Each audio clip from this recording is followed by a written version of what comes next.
রাজার মতো যার বিচরণ, যাকে আমি দ্য কিং বলে থাকি, রয়েছেন আমাদের রাজু ভাই দ্য কিং। আমি মাইক্রোফোন দেওয়ার জন্য অনুরোধ করছি। মাঠে কিংবা মাঠের বাইরে রাজার মতো যার বিচরণ, উনি হচ্ছেন আমাদের রাজু ভাই দ্য কিং। এখন তার সংক্ষিপ্ত বক্তব্য দান করবেন।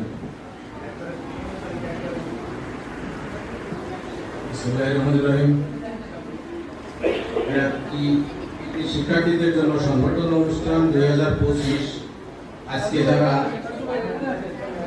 আমাদের সাথে ছাত্রছাত্রী এবং গার্জিয়ান, বাবা মা সঙ্গে যারা আসছেন সবাইকে আমার আন্তরিক অভিনন্দন ও শুভেচ্ছা, এবং আমার রজনীগন্ধা ক্লাবের পক্ষ থেকে আবারও অভিনন্দন ও আন্তরিক শুভেচ্ছা। আজকের এই অনুষ্ঠান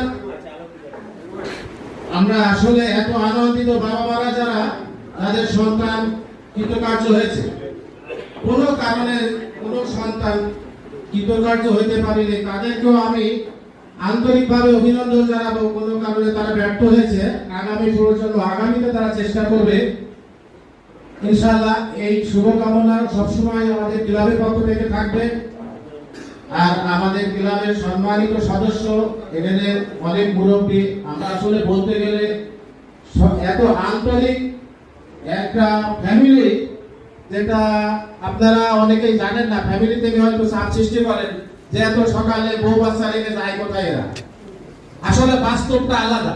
ওইখানে গেলে আমরা যে অনুভূতিটা পাই, আমরা ঘরের থেকে বেশি পাই বাইরে গেলে। ওইখানে সেই সংসারে আপনাদের সবাই এটা বুঝতে হবে। আমরা ঘরে যে আনন্দ পাই, আমরা ওইখানে এই বালির মাঠে আসলে পারে গোলাবালির মধ্যে বেশি মজা পাই। আপনারা সবসময় দোয়া করবেন। আমি আপনাদের কাছে রিকোয়েস্ট করব, আপনারা বিশেষ করে কোনো হাজবেন্ডকে আর পেশাকে পারবেন না। আমার রিকোয়েস্ট, আপনারা সবসময় দোয়া করবেন তারা সুস্থ থাক, ভালো থাক, এবং আমাদের এই মাঠে আসার জন্য দোয়া করে দেবেন যে ব্যায়ামের মাঠে যাও। আমি এই শুভকামনা করে আমি রজনীগন্ধা ক্লাবের আন্তরিক শুভেচ্ছা জানিয়ে আমার বক্তব্য শেষ করি। ধন্যবাদ রাজু ভাই, আমাদের অনেক কঠিন কাজ সহজ করে